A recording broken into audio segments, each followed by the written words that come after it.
Gabereau, coming to you from Vancouver. On today's show, Warren Macdonald. He has a fever for adventure, and I have to tell you, it nearly cost him his life. His story is nothing short of incredible. I know you'll want to stay for it.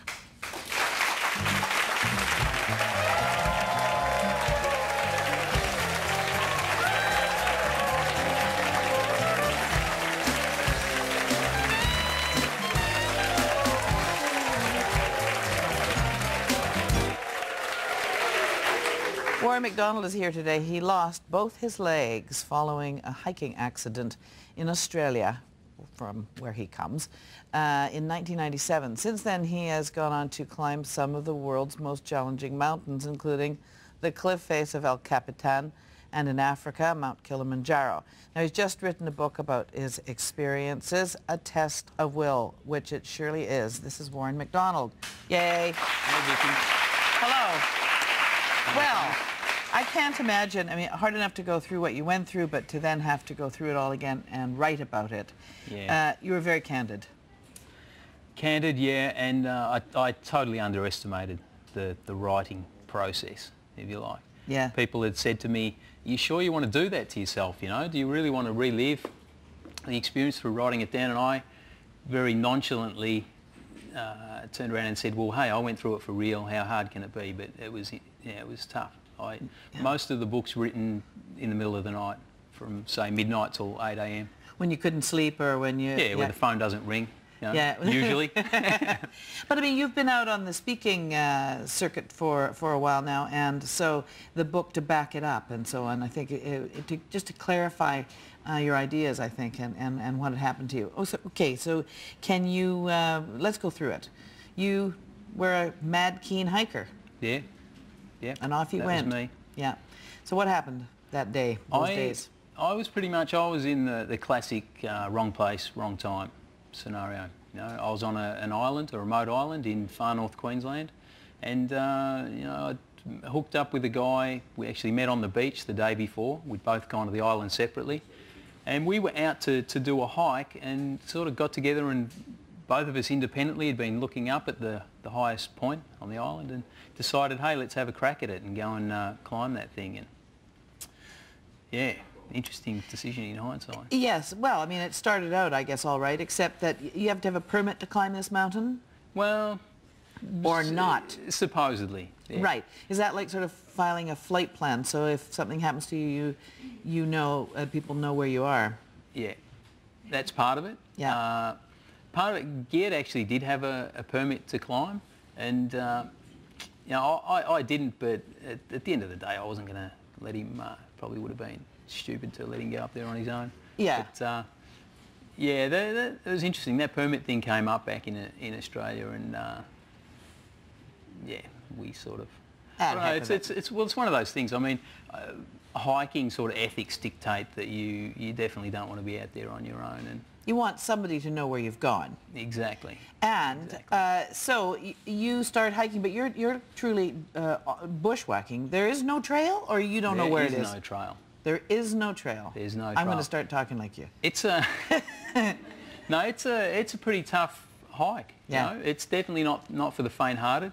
And I had been doing it. For me, it was right up my alley. I'd been doing a lot of stuff off trail, down in Tasmania, and you know, it was interesting when people brought up the permit thing. Somebody mentioned that we were out of our depth, and it was like you obviously got no idea. You don't know my background, because that was nowhere near, you know, a case of being out of my depth. Right. So they thought they accused you of being foolhardy, and you set yourself up. Well, for this. exactly. Yeah. You know, and we'd left our details in the logbook down at the Ramsey Bay, and no, as far as I was concerned, yeah, people were clutching at straws with the lack of permit thing. At the end of the day, basically, I mean, we did pretty well in a really ugly situation. Mm-hmm. So you are, I guess you have machetes or something. Anyway, you decide to camp the night because it's getting dark and you can't really go any further. Yeah. And this is where the hell starts. Pretty much so. Yeah. Yeah. I started climbing up out of we're in a bit of a gorge, say. Really thick bush on one side, steep rock face on the other. and I needed to take a leak, and being the guy that spent as much time in the outdoors as I have, I've had more than one dose of Giardia, the stomach bug from people so you're taking not going a to leak pee in the water. creek. Exactly. So I took one look at the bush behind me, figured there's no way we're getting out through there, and started climbing up this rock face, and a piece of it just literally broke free. Right, and you were pinned. It landed smack bang in my lap. Right, and so your pelvis is broken, and your legs are pinned. Yep. And you know immediately that you're In trouble. probably dead. Did you think dead right that minute? No. No. So you scream. I won't tell you what I screamed. Not on camera. I believe it's a 4-letter word. They tried to take it out of the book, actually, and I had to stick to my guns and say, no, when a 1-ton rock falls into your lap, this is what you say. Yeah. No question asked. God. So, I mean, I don't know why I'm laughing. I think I'm laughing because I'm nervous, you know. So this slab falls on you. You call to this guy that you don't even barely know. Yeah. Who's just tucked himself up in his sleeping bag and is just about to go to sleep. And there's this just curdling scream. Yeah. And he's got to find you in the dark, too, now. Yeah. I was pretty easy to find. Right, because you're pretty loud. I was out to, you know, there was no subtleties. I was out to let him know exactly where I was, and that yeah, I was going to need some help. Right. But I mean, as far as thinking that I was dead, no. All I knew was that I was in a world of pain, and I wanted that thing off me. Yeah, but he couldn't get it off you. Nope. 1 ton, 1 guy, 1 stick. Yeah. It's not going to work. Yeah, and do the math. And people like to say that, you know, that in moments of high adrenaline like that, people have lifted a car, you know, off somebody. Only if they're from Krypton. Possibly, and I would say, I haven't been back through the records, but I'd definitely say not from a sitting position. Yeah. Yeah. You know?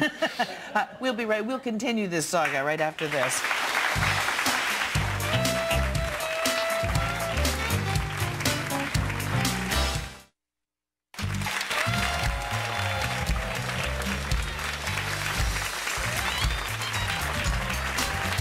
With Warren Macdonald. He is the author of A Test of Will. It's the story of a bad accident he had in Australia, near Cairns, right?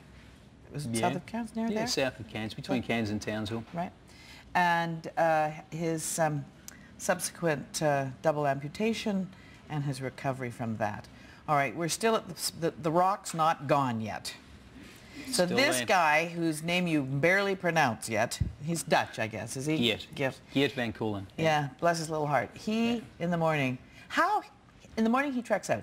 In the meantime, you're in this river bank thing, and he has to go to sleep. Or try. How did he do that? Not that well. No. No. Well, you could imagine trying to get any sleep. I mean, he had about as much hope of getting to sleep as I did, which was nil. Very little. Did you pass out? No. Not Don't you until think they that's lifted it off strange? me. Did anybody ever talk to you about that after in your recovery? But that you must have passed out. You couldn't possibly have stayed awake and endured that pain. I actually tried to sleep as much as I could once he'd left, because it was like I knew I was in there for the long haul. I knew I was there for at least 2 days. And it's almost like you try and will time forward. And I thought, well, there's no better way to pass the time that I know of than to sleep. Yeah. And you must have had insane dreams. Oh, yeah. Yeah. And you document some of them. But one of them that was not a dream, but that was real, was this bloody lobster that decided you were going to be lunch. Yeah. They'll eat anything, those lobsters, you know.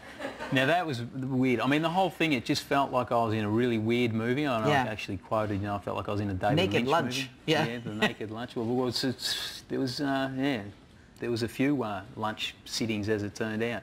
But I mean, you know, one minute, you know, when it actually happened, I've fallen into a fairly dry creek bed, and it started to rain half an hour later. So next thing, you know, within a couple of hours, I'm sitting in what's turned into a raging, flooding creek with water up around my waist, and thinking, that's it, now I'm gone, you know, I'm going to drown for sure.